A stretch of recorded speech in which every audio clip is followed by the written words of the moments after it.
They messed up so badly last year that this year didn't even give them the courage to try.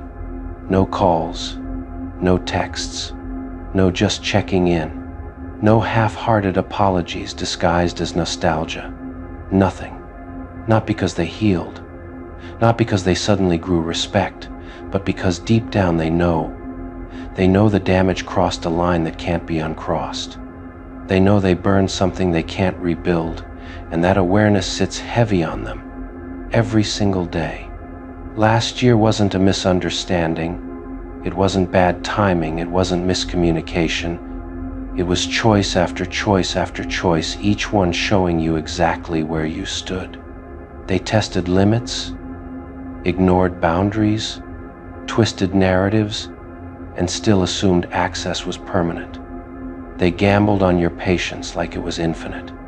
And when patience finally ran out, they were left staring at the consequences of their own confidence. This year, the silence isn't mutual. It's asymmetrical. You're silent because you're done. They're silent because they're scared. Scared of rejection. Scared of exposure. Scared of hearing the truth out loud. Reaching out would mean acknowledging what they did. It would mean standing in front of the wreckage instead of pretending it never happened. And that takes a level of accountability they don't possess. They replay last year in fragments. Moments where they could have done better and didn't. Conversations where they dismissed your feelings. Times they chose ego over empathy. They remember how sure they were that you'd always be there. That certainty embarrasses them now. Because certainty without respect turns into regret. They know if they reached out, they wouldn't be welcomed the way they once were. They know they lost the version of you who softened endings, who explained departures, who gave closure. This version doesn't negotiate. This version doesn't reopen doors out of nostalgia. This version doesn't respond just to make others feel better. And that's intimidating. So they stay quiet and call it giving space, when really it's fear dressed as maturity. They tell themselves you've moved on and that it's better not to disturb you. But the truth is simpler and harsher. They don't have the nerve to face what they broke. They don't want to hear your calm. They don't want to see your clarity. They don't want to witness how little power they have now. Last year they could still reach you emotionally, still provoke reactions, still influence outcomes. This year they sense something final, something sealed. And finality terrifies people who relied on endless chances. They know an apology now wouldn't land the same. It wouldn't be met with openness. It wouldn't spark conversation. It would float in the air unanswered, just like the last attempts they never made. And being ignored hurts more than being rejected. Rejection still acknowledges existence. Silence confirms irrelevance. They messed up so badly that they removed themselves from your future without you having to say a word. They notice the difference in themselves too, how cautious they are now, how they hesitate before speaking your name, how they avoid places where they might run into you. That avoidance isn't peace, it's shame. It's the quiet understanding that if they saw you, they'd have to confront the contrast between who you are now and how they treated you then. And that contrast is brutal. You're composed. You're grounded. You're no longer seeking validation. You don't need explanations anymore. And people who relied on explaining themselves into forgiveness can't operate without that opening. They tell others they're respecting your space. They frame their absence as restraint. But restraint doesn't come from guilt, it comes from awareness. And awareness came too late. They remember how you used to try, how you communicated, how you asked for clarity instead of conflict. They remember brushing it off, thinking you'd adapt again. They underestimated your limit. And once someone crosses a limit without realizing it, the loss feels sudden, but it isn't. It was building quietly the whole time. This year, they don't reach out because reaching out would mean risking a mirror, and mirrors show people what they don't want to see. They'd have to face how avoidable it all was, how unnecessary the damage was, how easily things could have been different if they'd shown basic respect. But regret without responsibility just turns into silence. They keep tabs from a distance, watching, not interacting, observing your growth without touching it. They see you doing better, and that confirms their fear they can't re-enter without being reminded of what they lost. They don't want to reopen wounds, not yours, theirs. Because if they reached out and you didn't respond, it would finalize the truth they're trying to avoid. They no longer matter in your life. And for people who once felt entitled to your time, that realization is crushing. They messed up so badly last year that courage didn't carry over into this one. You, on the other hand, don't feel the need to reach back. You don't feel unfinished. You don't feel curious. Closure already happened internally. You processed the pain when it was fresh. You learned the lesson while it was costly. You didn't postpone accountability. They did. And now they live with the aftermath. This year feels different because the power dynamic changed. You're no longer the one waiting. They are, but silently. They're waiting for time to soften things, waiting for memory to blur edges, waiting for circumstances to give them an excuse. But deep down, they know no amount of waiting fixes disrespect. You didn't block them out of anger. You didn't disappear to punish them. You didn't ghost for drama. You detached, because staying would have required betraying yourself. That's the part they understand now, and understanding doesn't come with a fix. They think about reaching out sometimes, late at night, on certain dates, when something reminds them of you. They draft messages in their head, then they stop, because they know whatever they say won't undo what they did. And worse, they know you don't need to hear it anymore. Need is power, and they lost that leverage. Last year, they assumed forgiveness was automatic. This year, they're learning forgiveness doesn't guarantee access, especially not after patterns repeat. They don't reach out because they know you see clearly now. You'd hear the apology for what it is: late, self-serving, incomplete. And being seen clearly is terrifying for people who survive by avoiding accountability. So they stay quiet, and you stay unbothered, not because you forgot, not because it didn't hurt, but because you healed past the point of needing acknowledgement. They messed up so badly that silence became the only option left that preserved their dignity. And even that dignity is fragile. You don't celebrate this. You don't feel superior. You simply recognize the truth. Some people don't disappear because they're respectful. They disappear because they're ashamed. And shame doesn't reach out. It hides. The entire year, they will live in regret, not loud regret, not dramatic regret, but the quiet kind that never sleeps. It will follow them through ordinary days. It will sit beside them in the morning when they wake up and realize nothing has changed except the weight in their chest. It will whisper during routine moments, reminding them that what they lost wasn't accidental, it was earned through their own choices. Every month will carry a different flavor of remorse. In the beginning, it will feel like disbelief. They will replay moments, wondering where exactly it went wrong, pretending it was just a misunderstanding. They'll convince themselves that time will soften things, that distance will blur memory. But memory sharpens when it's fueled by guilt. As the weeks pass, regret will become heavier, not because they miss you romantically, but because they miss the version of themselves they were allowed to be around you, the version that felt important, seen, chosen. Losing you means losing that reflection. They'll hesitate before opening old conversations, scrolling but never typing. Their thumbs will hover over the screen, but their pride won't survive the truth. They know if they reached out now, it wouldn't be from confidence, it would be from shame. And shame has a way of silencing even the boldest people. Holidays will hit the hardest, not because of loneliness, but because comparison will expose everything. They'll notice who stayed and who didn't, who grew and who vanished. And in every quiet celebration, there will be an empty space shaped exactly like you. They'll hear your name in places they didn't expect, a song, a memory, a casual mention by someone who doesn't know the history. Each time their chest will tighten not with anger, but with the realization that you moved on without needing closure from them. By mid-year, regret will stop feeling emotional and start feeling structural. It will affect how they trust, how they speak, how they approach new people.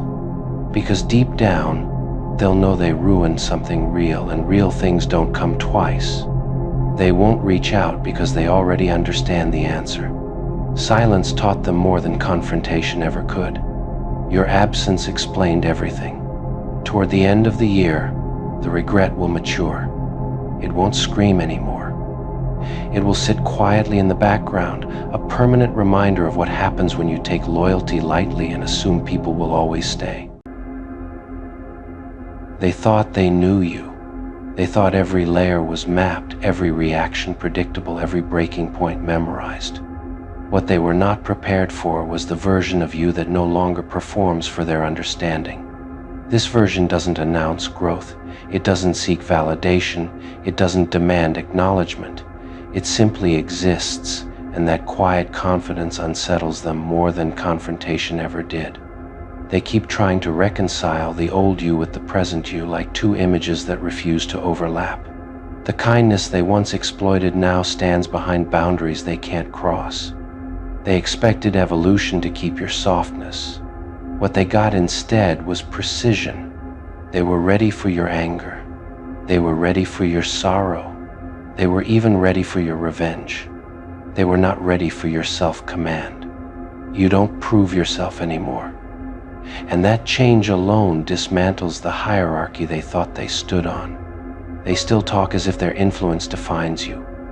What ruins their sleep is realizing your power no longer references them at all. They look for cracks that used to exist. They find armor instead. They expect emotional availability. They meet emotional sovereignty. They thought confidence would make you loud. It made you unbothered. They thought strength would make you aggressive. It made you unreachable. They are unsettled by how calm you are with your own authority. You don't ask permission to take up space in your own life anymore. They feel the shift in rooms before they understand it. Conversations pause. Eyes adjust. The energy recalibrates around you without your consent or request. They used to feel taller around you. Now they feel exposed. They remember when they could shake you with words. Now they measure their speech, unsure which version of you they are speaking to and afraid of provoking the wrong one. This version of you doesn't defend. It observes. It doesn't chase. It chooses. It doesn't collapse. It calculates. They are disturbed by how little you need from them now. Dependency once comforted them. Independence disorients them. They thought they were the standard you measured yourself against. What bends their pride is learning they were only a phase you outgrew. They don't know how to compete with a person who isn't competing at all. Your presence no longer seeks approval, and approval was the last leverage they had. They try to humble you with memories of who you used to be. They don't realize those memories are the exact reason this version was born. They feel irrelevant standing next to your certainty, not because you diminish them, but because you no longer adjust yourself to accommodate their insecurity. They look for hesitation. They find resolve. They look for doubt. They find alignment. They look for the old openings. They find closed systems. They weren't ready for a you who doesn't romanticize struggle anymore. They weren't ready for a you who doesn't confuse intensity with truth. They weren't ready for a you who moves without needing applause. They still live inside the version of you they could manipulate. That world no longer exists. They expected your growth to remain familiar. It didn't. They expected your confidence to be loud enough to mock. It's too silent to touch. They expected your power to need explanation.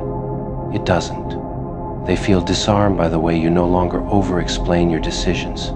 You don't justify departures. You don't narrate peace. They thought your softness made you safe. They didn't consider what happens when softness becomes selective. They fear this version because it can't be guilted back into old patterns. They fear this version because it walks away without announcing exits. They fear this version because it doesn't seek emotional refunds. They fear this version because it remembers everything and still moves forward without bitterness. They try to provoke reactions to confirm you're still reachable. You remain uninterested in being confirmed. They tell themselves you're pretending. They need that belief to survive the truth that you are realer than ever. They don't know how to interact with someone who is no longer emotionally negotiable. They feel destabilized by your steadiness. Your calm interrupts their chaos. They thought your evolution would keep them included. What destabilizes them is realizing growth doesn't offer honorary seats. They weren't ready for a you that no longer shrinks to preserve comfort in others. They weren't ready for a you that chooses ease over endurance. They weren't ready for a you that learned self-respect without losing compassion, but also without giving access. They wanted you powerful but still approachable on their terms. You became powerful on your own. They wanted you healed, but still available to old wounds. You healed in a direction that didn't point back. They weren't ready for a you that doesn't seek closure, they seek forward motion. They weren't ready for a you that doesn't ask, "Is this okay?" They weren't ready for a you that no longer waits to be chosen. This version of you doesn't announce arrival. It simply rearranges the room. And that's why it messes with their head.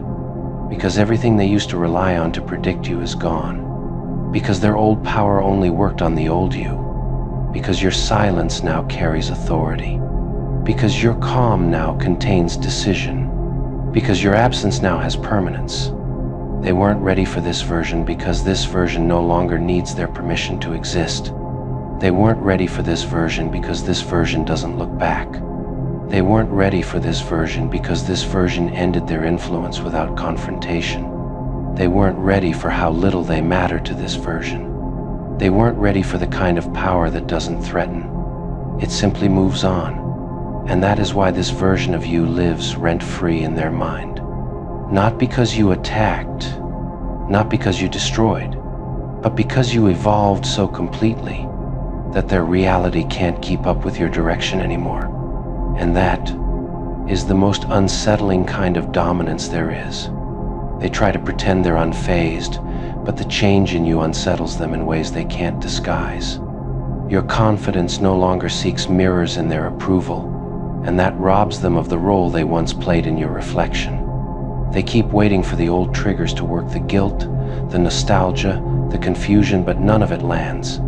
It's like pressing buttons on a machine that has already been powered down. They sense that your peace isn't fragile anymore.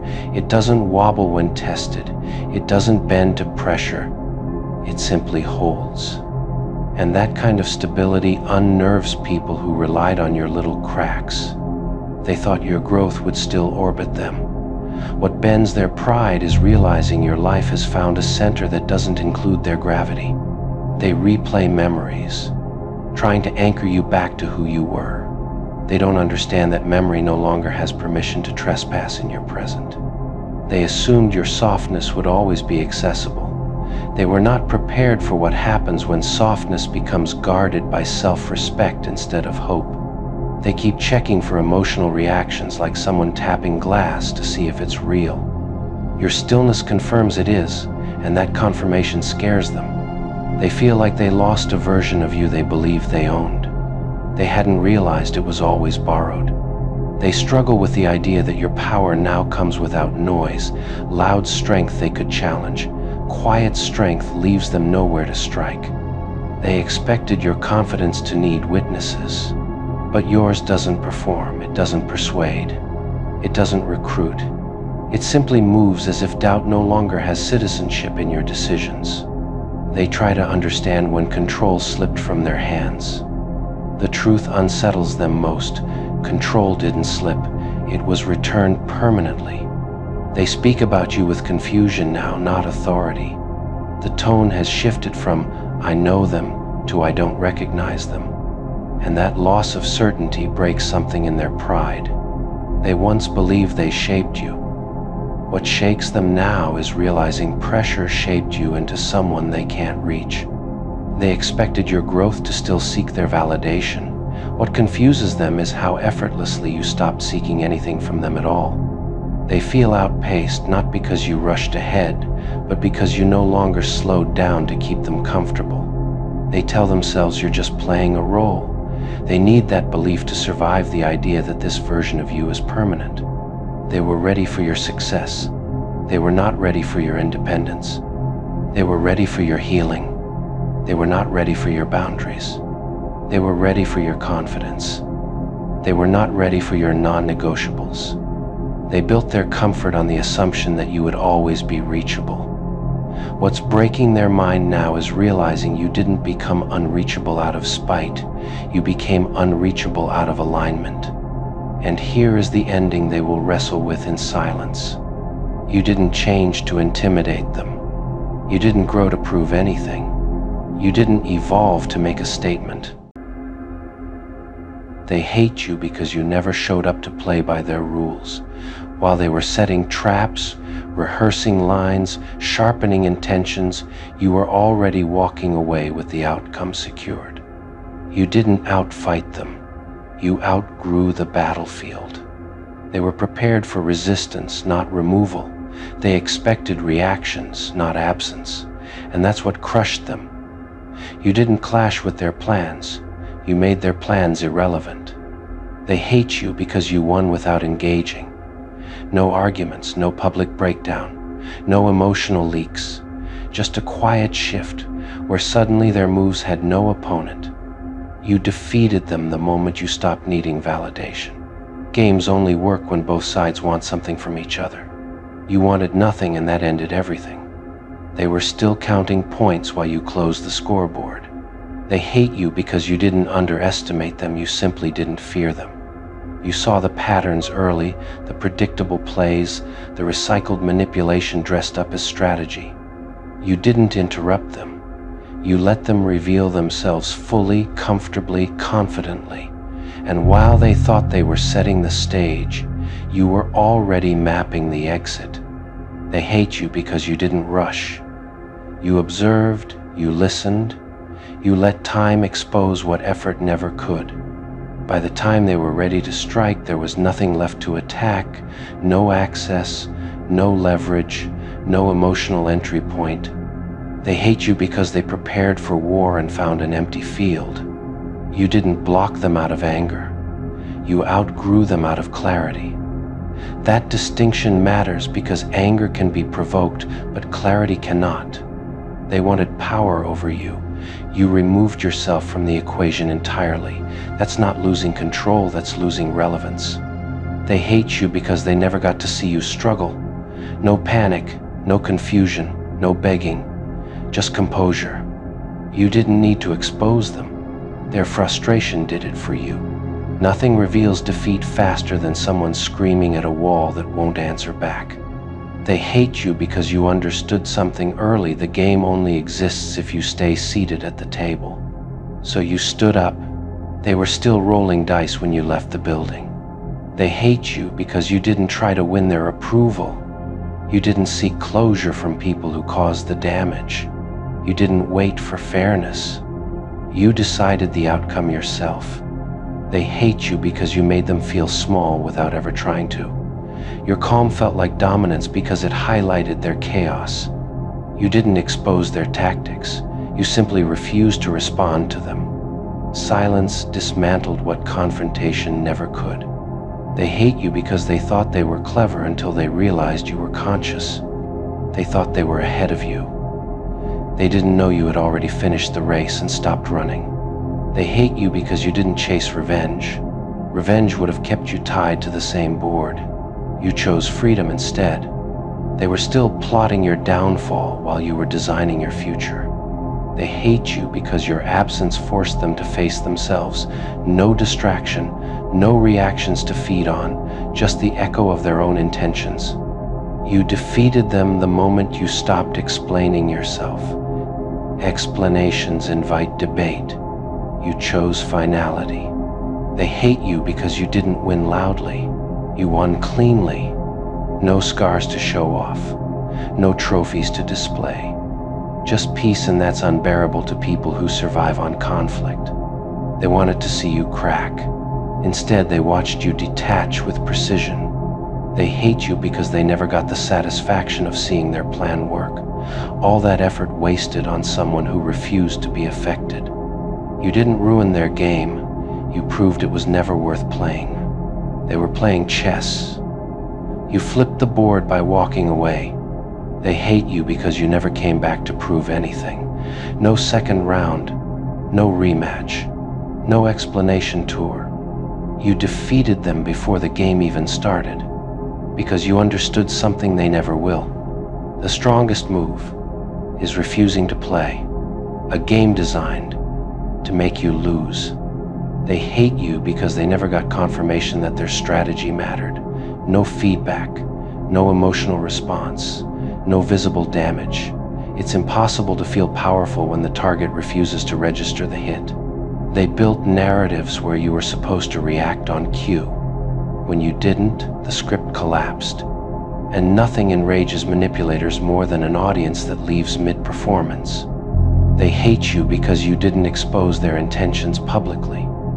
You let them sit alone with what they planned, forced to face themselves without distraction or applause. You didn't confront them because confrontation would have validated their importance. You denied them that privilege. They hate you because you didn't rush to defend your name. You understood that truth doesn't need urgency, lies do. You didn't correct misconceptions, you let time correct them. Time is ruthless with false confidence. They hate you because you never looked back to check if they noticed your exit.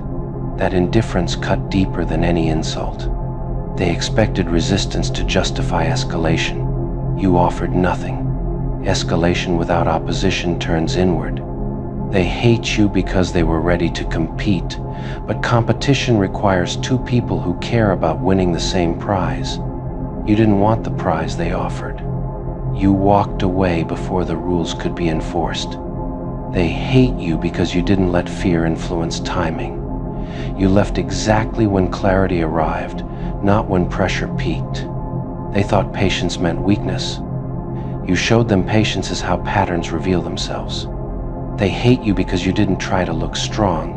You were strong enough not to perform it. They waited for an emotional reaction to confirm impact. What they got was silence, and silence gives nothing back. They hate you because your life continued smoothly. No visible collapse, no dramatic pause, just momentum. They expected you to lose something by leaving. What you lost was dead weight. They hate you because they couldn't rewrite history once you stopped participating in it. You didn't argue facts. You removed access. Facts matter less when relevance disappears. They hate you because you didn't need closure from them. You created closure by deciding the story was over. They thought you needed the last word. You needed the last step away.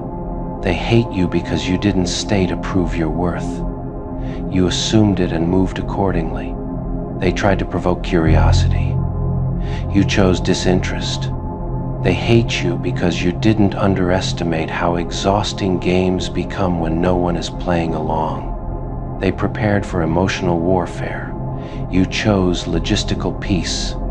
They hate you because they couldn't pull you back with nostalgia. Memory lost its power once reality was clear. They waited for guilt to bring you back. Guilt requires emotional dependency. You dissolved it. They hate you because your silence didn't feel empty, it felt intentional. They tried to re-enter through familiarity. You had already changed the locks internally. They hate you because they lost without understanding how. Confusion lingers longer than defeat. They expected to outmaneuver you. They didn't realize you weren't on the board anymore. They hate you because their energy was spent preparing for someone who had already moved on. You didn't beat them by being louder, smarter, or faster. You beat them by being finished. That's what makes it unbearable. They weren't defeated by force. They were defeated by irrelevance. And that kind of loss doesn't come with recovery. They hate you because even now, long after everything ended, they still replay scenarios where you were supposed to react differently. They imagine arguments that never happened, confrontations that never came, victories they never earned. Your absence robbed them of resolution, and unresolved losses rot from the inside. They keep wondering when you decided they were no longer worth engaging. That question haunts them more than any insult ever could, because it forces them to confront the possibility that the defeat wasn't sudden, it was calculated, quiet, and irreversible. They hate you because you didn't collapse under pressure. Pressure exposes cracks, but all it did was reveal how solid your foundation already was. You didn't harden under stress, you clarified.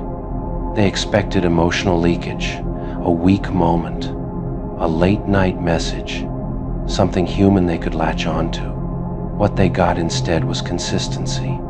And consistency without attachment feels merciless to people who rely on chaos. They hate you because you didn't circle back once the dust settled. You didn't check if they were okay. You didn't seek mutual understanding. You understood enough the first time. They replay the moment they lost control, trying to pinpoint where the power shifted. They don't realize power didn't shift, it exited. Quietly, permanently. They hate you because you didn't romanticize the struggle. You didn't treat pain like proof of depth. You treated it like information and you acted on it. They expected emotional residue, lingering tension, something to work with. You left nothing behind but clarity, and clarity is sterile. They hate you because your detachment didn't come with bitterness. Bitterness would have kept you accessible. You chose neutrality, and neutrality offers no handle to grab. They still look for signs that the loss affected you. They scan your life for disruption, instability, longing. What they find instead is structure, and that tells them everything they didn't want to know. You suffered quietly, not the kind of suffering that gets applause or sympathy, but the slow, grinding kind, the kind that reshapes a person from the inside. This year didn't bruise you once, it wore you down daily. It tested your patience, your loyalty, your sense of fairness, your belief in people. It asked too much of you, and it did so through them, through their choices, through their indifference, through the way they took your presence for granted and your pain as something invisible. You didn't just suffer because of what they did. You suffered because you tried to understand it. You replayed conversations. You questioned yourself. You wondered if you were asking for too much when all you wanted was honesty, consistency, respect. You carried confusion on top of hurt, hope on top of disappointment, and that weight added up. This year demanded endurance from you. You stayed when leaving would have been easier. You explained when silence would have protected you. You forgave when boundaries were overdue. That wasn't weakness. That was love, loyalty, and faith in people who didn't know how to hold it. They saw your patience and assumed it was permanent. They saw your kindness and treated it like a resource that wouldn't run out. They mistook your empathy for tolerance and your silence for acceptance. And every time they crossed a line, you paid for it emotionally while they walked away unchanged. You paid in sleepless nights, in overthinking, in emotional exhaustion, in self-doubt that didn't belong to you. You paid in ways they never saw and never acknowledged. This year forced you to learn lessons you didn't ask for. It taught you how deeply betrayal can cut when it comes from familiar hands. It taught you how draining it is to give someone the benefit of the doubt over and over, only to watch them prove you wrong again. It taught you that being the bigger person can sometimes mean being the one who bleeds the most, and still you kept your integrity. That's what makes the shift now so powerful, because in one day the calendar turns, and while time itself is just numbers, transitions matter. They close chapters, they draw lines, they create psychological endings. And 2026 doesn't arrive carrying your burden, it arrives carrying balance. Not revenge, not chaos. Balance. Karma doesn't show up with fireworks. It shows up with accuracy. It doesn't ask for permission. It doesn't rush. It waits until people are comfortable enough to think they got away with it. And then it introduces consequence, not dramatically, but consistently. You don't need to chase justice. You don't need to demand accountability. You already did the hardest part. You survived without becoming bitter. You held yourself together while being pulled apart. You grew while being tested. That growth changes the equation. In 2026, you stop paying for what they did, and that alone shifts the weight. The energy you spent enduring gets redirected into living. The attention you gave to fixing broken dynamics gets invested back into yourself. And when that happens, the universe does something interesting. It reallocates lessons. What you carried this year, they begin carrying next. Not because you wish it, not because you curse them, but because imbalance always corrects itself. They begin to feel the absence of what you provided. The steadiness, the loyalty, the emotional safety. They notice it in small ways at first. Conversations that feel hollow, support that feels conditional, people who show up only when it's convenient. The contrast becomes uncomfortable. They start realizing that what they dismissed as too much was actually rare. You gave them patience, now they face impatience. You gave them honesty, now they face manipulation. You gave them loyalty, now they face inconsistency. That's not punishment, that's reflection. 2026 doesn't attack them. It educates them. They begin to understand slowly and painfully that good people aren't interchangeable, that trust isn't automatic, that once someone chooses themselves after being mistreated, there's no undo button. They feel the loss not as heartbreak, but as destabilization, as the realization that something grounding is gone, something that made life easier, something they assumed would always be there, and they can't get it back. Meanwhile, you enter 2026 lighter, not because everything magically fixed itself, but because you stopped carrying what wasn't yours. You no longer internalize their behavior. You no longer excuse it. You no longer question your worth based on their capacity. That clarity is freedom. And freedom changes how karma works in your favor. Because karma isn't about watching someone suffer, it's about being released from suffering yourself. It's about no longer paying emotional taxes for other people's immaturity. It's about finally being reimbursed in peace. In 2026, you stop reliving. You stop explaining. You stop hoping for different outcomes from the same behavior. You choose forward. They, on the other hand, stay stuck processing the past, stuck justifying themselves, stuck noticing patterns repeat. Stuck realizing that the damage they caused didn't disappear just because you stopped talking about it. They pay in self-awareness that arrives too late. They pay in regret that doesn't change outcomes. They pay in the quiet understanding that they mishandled someone who would have stood by them when it mattered. And that understanding follows them. You don't announce your healing. You don't post about closure. You don't dramatize your growth. You simply live differently. And that difference becomes undeniable. Your boundaries become non-negotiable. Your standards become clear. Your energy becomes selective. And that version of you doesn't attract the same treatment anymore. That's karma completing the cycle. The suffering you endured this year refined you. It sharpened your discernment. It taught you when to walk away without guilt. It showed you that self-respect isn't loud, it's consistent. 2026 isn't about revenge. It's about restoration. It's about you no longer shrinking to keep peace. It's about you no longer carrying emotional labor alone. It's about you no longer paying for lessons you already learned. And as you step into this new year, the roles quietly reverse. You exhale. They reflect. You build. They process. You move forward.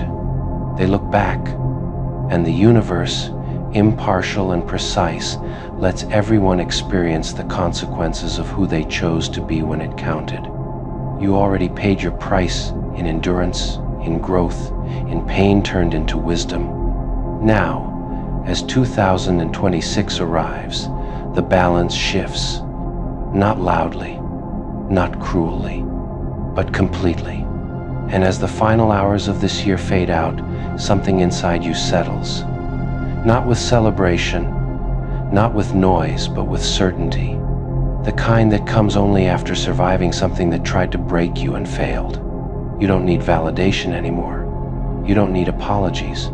You don't even need acknowledgement. The suffering already taught you what you needed to know. You learned who shows up when it's inconvenient. You learned who listens without waiting to speak. You learned who respects boundaries without testing them. And just as importantly, you learned who doesn't. That knowledge is armor. As 2026 steps in, the emotional debts finally stop compounding for you. You're no longer paying interest on their behavior. You're no longer absorbing confusion that was never yours to solve. The mental loops quiet down. The constant analysis ends. Your nervous system exhales for the first time in months, maybe years. Peace doesn't arrive dramatically. It arrives as relief. Relief from over-explaining. Relief from justifying disrespect. Relief from carrying connections alone. And in that relief, you become unavailable for the same kind of suffering. That's when the balance truly shifts. Because when someone loses access to you, they don't just lose a person, they lose the version of themselves that felt safe, misbehaving around you. They lose the comfort of being tolerated. They lose the illusion that their actions didn't matter. In 2026, they begin facing situations that mirror what they put you through. Miscommunication, emotional distance, being taken for granted, being dismissed when they try to speak, feeling unseen, feeling replaceable, feeling like they're always the one trying harder. And for the first time, they understand, not intellectually, experientially. That's when karma stops being a concept and becomes a feeling.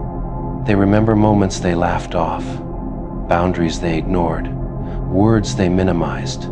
They replay times when you were hurting and they chose convenience. And now they feel that same weight sitting on their chest, the same confusion, the same quiet heartbreak.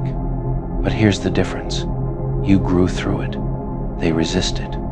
You processed your pain. They avoid theirs. You learned when to walk away. They cling longer than they should.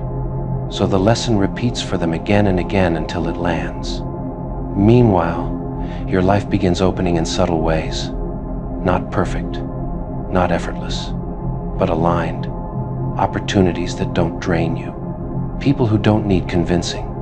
Conversations that feel mutual. Support that doesn't come with conditions. You don't chase anymore.